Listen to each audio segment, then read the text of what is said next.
पुट बाक़ी तुंहिंजी कमी रहियल हुई जेका पूरी थी। सिंध दुश्मन हूअं ई बि काफ़ी तइदाद में आहिनि। उन्हनि में तो पंहिंजो नालो बि लिखाए पंहिंजी तारीख़ गंदी कराई आहे। यकीनन तव्हां पुछंदा त मां कंहिंजो ज़िक्र पियो कयां।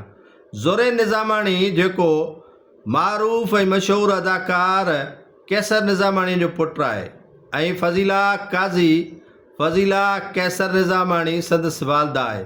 हुन पहिरियों कालम एक्सप्रेस में लिखियो त वाह वाह थी वई ऐं PTI हुनखे हथनि ते खयूं, पर हुन में जेके छा चवंदा आहिनि कीड़ो या जेके जरासीम हुन जे अंदरि मौजूदु हुया उहे हुन सिंध दुश्मनी में ॿाहिरि कढिया।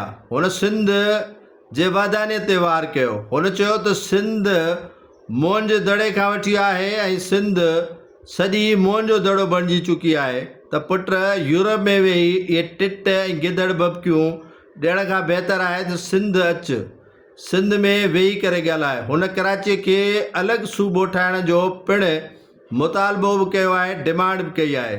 शायदि हुनखे व्यू खपनि, हू यूट्यूबर बणिजी चुको आहे ऐं हाणे हुन जे दिमाग़ में सिर्फ़ु हिकिड़ो ई जुमिलो आहे त सिंध दुश्मनी कंदुसि त माण्हू मूंखे भले भले वाह वाह कंदा, पर तारीख़ में इहो ज़रूरु लिखियो वेंदो त सिंधी निज़ामाणी ज़ोरेन सिंध जे गदारनि सां गॾु बीही करे सिंध ते भौंकणु शुरू कयो आहे, सिंध जे वाधाने ते वार करणु शुरू कयो आहे।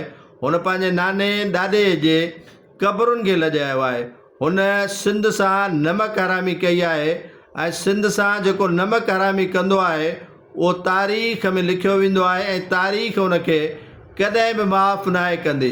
चंद व्यू त तोखे मिली सघनि था, पर सिंध कॾहिं तोखे सोनारी अखरनि में नथी लिखी सघे।